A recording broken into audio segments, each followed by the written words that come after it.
Prostate के बारे में काफ़ी सारे लोग परेशान होते हैं। मरीज़ आता है और कहता है कि डॉक्टर साहब मुझे पेशाब का मसला है क्योंकि मुझे गदूद हो गया। तो फर्स्ट ऑफ ऑल मैं बताना चाहूँगा कि प्रोस्टेट ग्लैंड जौन सा है ये मेल ग्लैंड है और हर मर्द के अंदर मौजूद होता है। 40 साल के बाद ये अपनी अलामात जौन सी हैं वो ज़ाहिर करना भी शुरू कर सकता है, जिसके अंदर पेशाब की रुकावट,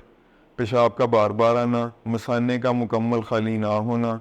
पेशाब की धार का बारीक हो जाना और रात को नींद का ख़राब होना जौन सा है ये प्रोस्टेट एनलार्जमेंट की वजह से आपको हो सकता है। जी अस्सलाम वालेकुम, मेरा नाम डॉक्टर माजिद सईद है। मैं कंसल्टेंट यूरोलॉजिस्ट और एंड्रोलॉजिस्ट हूँ। प्रोस्टेट के बारे में काफ़ी सारे लोग परेशान होते हैं। मरीज़ आता है और कहता है कि डॉक्टर साहब मुझे पेशाब का मसला है क्योंकि मुझे गदूद हो गया। तो फर्स्ट ऑफ ऑल मैं बताना चाहूँगा कि प्रोस्टेट ग्लैंड जौन सा है ये मेल ग्लैंड है और हर मर्द के अंदर मौजूद होता है। 40 साल के बाद ये अपनी अलामात जौन सी हैं वो ज़ाहिर करना भी शुरू कर सकता है, जिसके अंदर पेशाब की रुकावट, पेशाब का बार बार आना, मसाने का मुकम्मल खाली ना होना,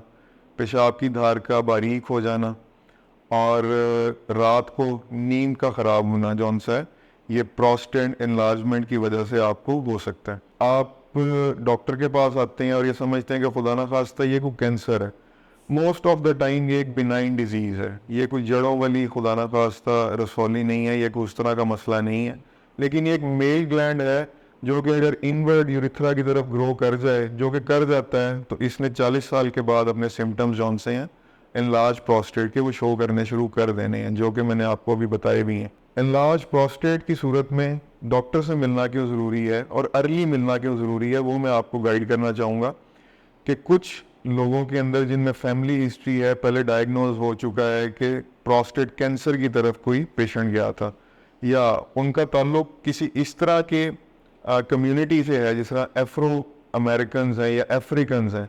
उनको अर्ली डॉक्टर्स के पास आना चाहिए फॉर द डायग्नोसिस ऑफ खुदा ना खास्ता सी ए प्रोस्टेट। तीसरी चीज़ ये है कि most of the time C A prostate जौन सा है वो साइलेंट होता है। आपको तंग जौन सा है वो एनलार्ज प्रोस्टेट ही कर रहा होता है, तो घर पे आप इसकी तशखीस नहीं कर पाते कि ये मुझे कैंसर की वजह से खुदा ना खास्ता या बिनाइन डिजीज़ की वजह से है। वो एनलार्ज प्रोस्टेट और सी ए प्रोस्टेट में जो डिफ्रेंसिएशन है वो आपका डॉक्टर ही कर पाता है, मुआयने के ज़रिए, ब्लड टेस्ट के ज़रिए। और उसके लिए ये है कि जितना अर्ली आप अपने डॉक्टर को विज़िट करेंगे इन सिम्टम्स के साथ,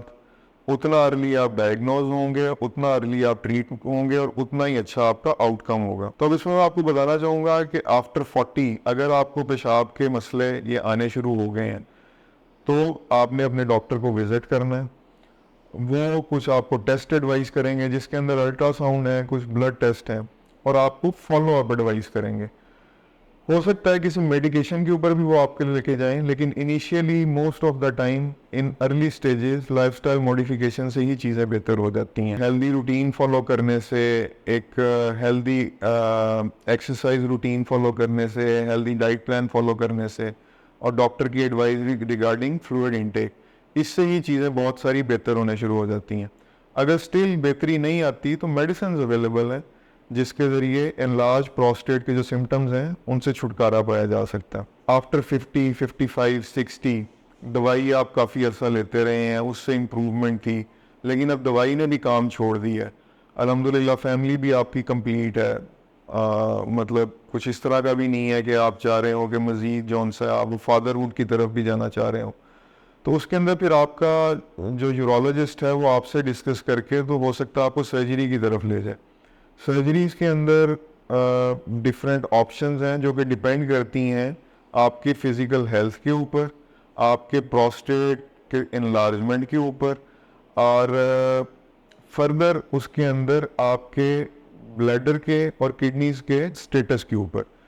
जिसके अंदर स्टिल जो गोल्ड स्टैंडर्ड है वो TURP ही है अप टू 80 ग्राम्स, जिसके अंदर majority of the patients fall करते हैं और बड़ी सेफ सर्जरी है, आउटकम्स बहुत अच्छे हैं, इम्प्रूवमेंट बहुत बेहतर है, पेशेंट सेटिस्फेक्शन इसके अंदर बहुत बेहतर है। स्टिल अगर फिज़िकल परफॉर्मेंस आपकी बेहतर नहीं है या कुछ इस तरह की सिचुएशन है कि सर्जरी की तरफ नहीं जाया जा रहा होता, तो उसके अंदर भी बहुत सारी ऑप्शंस अवेलेबल हैं जिसके अंदर मिनिमली इन्वेसिव इस तरह की ट्रीटमेंट्स की जाती हैं जिनके साथ प्रोस्टेट जौन सा है उसका चैनल क्रिएट किया जा सकता है, जिस तरह आजकल रिसेंट एडवांसेस के अंदर रिज्म एक चीज़